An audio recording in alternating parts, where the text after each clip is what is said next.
memperbaiki sistem di bangsa.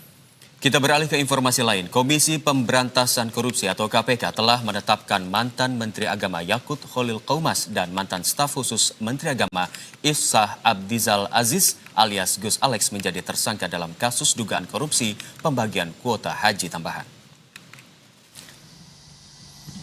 Pelaksana tugas Deputi Penindakan dan Eksekusi KPK Asep Guntur Rahayu menyebut di 2023, Presiden yang menjabat saat itu melakukan kunjungan ke Arab Saudi dan bertemu dengan Perdana Menteri Kerajaan Arab Saudi, yakni Pangeran Muhammad bin Salman bin Abdul Aziz Al Saud. Dalam pertemuan itu, keduanya bercerita mengenai antrean haji reguler yang mencapai puluhan tahun. Kemudian kuota yang diberikan atas nama negara dan digunakan bagi rakyat Indonesia karena telah mengantri sangat lama. Harapannya pemberian kuota haji tambahan itu dapat mengurangi antrean. Dalam kasus ini selain Yakut, staf ahlinya juga turut serta dalam proses pembagian kasus dugaan korupsi kuota haji. ASB, kemudian Presiden Republik Indonesia pada saat itu ada kunjungan ke Saudi Arabia dan ketemu MBS ya, Muhammad bin Salman, terkait dengan bahwa antrian haji reguler itu sudah mencapai puluhan tahun. Kemudian diberikanlah tambahan kuota. Ditambahlah 20.000 kuota itu.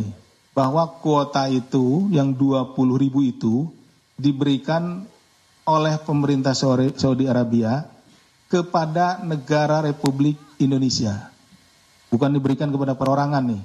Nah, di undang-undangnya itu disebutkan bahwa untuk kuota haji itu 92% untuk haji reguler oleh Menteri Agama pada saat itu dibagilah menjadi 50%. 10.000.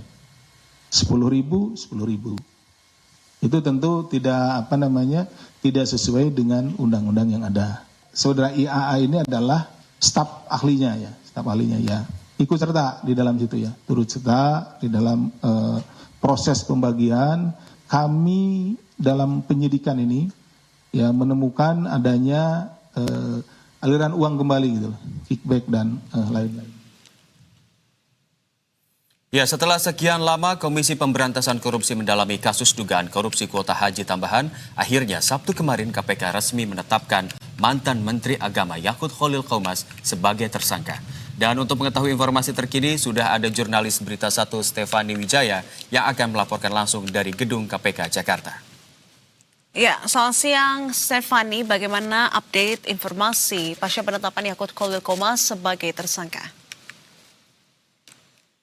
Baik, selamat siang Eka dan juga Nisrina. Memang benar mantan Menteri Agama Yakut Khalil Qaumas ini ditetapkan sebagai tersangka kasus dugaan korupsi kuota haji tambahan pada tahun 2023 dan 2024 di lingkungan Kementerian Agama. Memang setelah penetapan tersangka tersebut hingga saat ini KPK belum melakukan penahanan terhadap Yakut, akan tetapi berdasarkan keterangan dari pihak KPK ini, pihaknya akan segera melakukan penahanan terhadap Yakut karena memang untuk memastikan proses penyidikan berjalan efektif dan juga optimal. Tidak hanya itu, Eka dan juga Nisrina, hingga saat ini penyidik KPK juga terus melakukan serangkaian tindakan penyidikan. Dan langkah tersebut meliputi dari pemeriksaan saksi, kemudian juga penggeledahan hingga penyitaan barang bukti yang diduga berkaitan langsung dengan kasus dugaan korupsi kuota haji. Tidak hanya itu juga, selain penetapan tersangka dari Yakut sendiri, KPK juga turut mendalami begitu keterlibatan dari Biro Perjalanan atau penyelenggara ibadah haji khusus atau BPIHK yang diduga memperoleh keuntungan dari pembagian kuota yang tidak sesuai dengan ketentuan. Memang hingga saat ini Eka dan juga Nisrina, kami masih menantikan update kelanjutan dari pasca penetapan tersangka mantan Menteri Agama Yakut Khalil Qaumas terkait dengan kasus korupsi kuota haji. Ya, Stefani, berdasarkan informasi yang Anda dapatkan, apakah ada sinyal penetapan tersangka lain dalam kasus ini? Dan pihak mana saja yang dipanggil untuk diperiksa pada pekan ini atau mungkin pekan depan?